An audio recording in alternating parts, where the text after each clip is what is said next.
आपल्या सगळ्यांचं पुन्हा एकदा स्वागत। खालिद का शिवाजी सिनेमाचा वाद कोर्टात जाणार आहे। खालिद का शिवाजी सिनेमा विरोधात शिवशंभू विचारमंच याचिका करणार आहे। खालिद का शिवाजी सिनेमा प्रदर्शित करू नये अशी मागणी त्यांनी केली।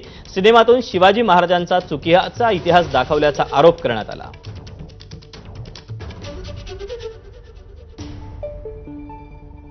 अफजल खानासारख्या अत्यंत स्वराज्याच्या मोठ्या शत्रूच्या बाबत चुका झाकण्याचा प्रयत्न अशा माध्यमातून एक नेरेटिव्ह सेट केला जातो।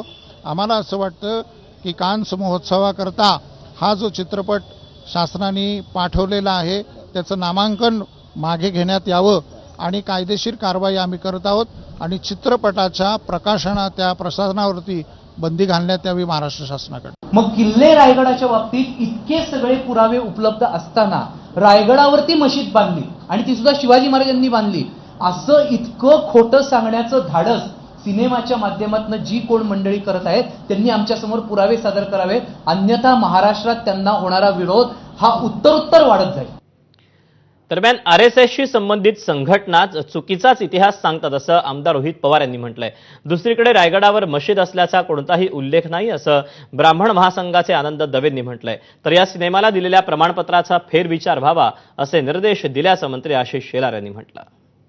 1965 साली एखादं पुस्तक येतं आणि त्याचं उदाहरण दिलं जातं रायगडा महाराजांच्या आधीच्या काळापासून आहे।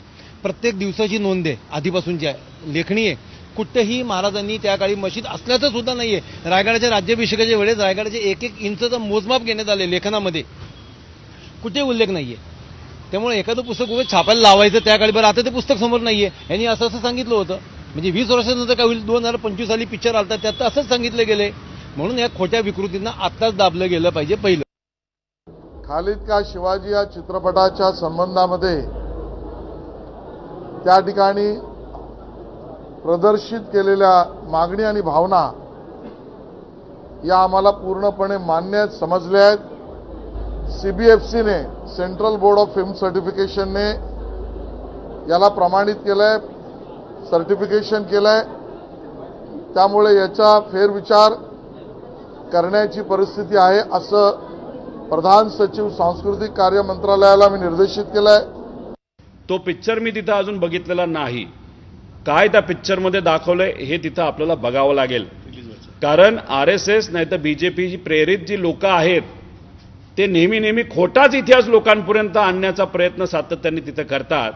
त्यामुळे एखाद्या पिक्चरच्या विरोधात ते करत असतील तर नक्कीच तो पिक्चर आपण बघितला पाहिजे। खरं काय हे आपण सर्वांनी समजून घेतलं पाहिजे।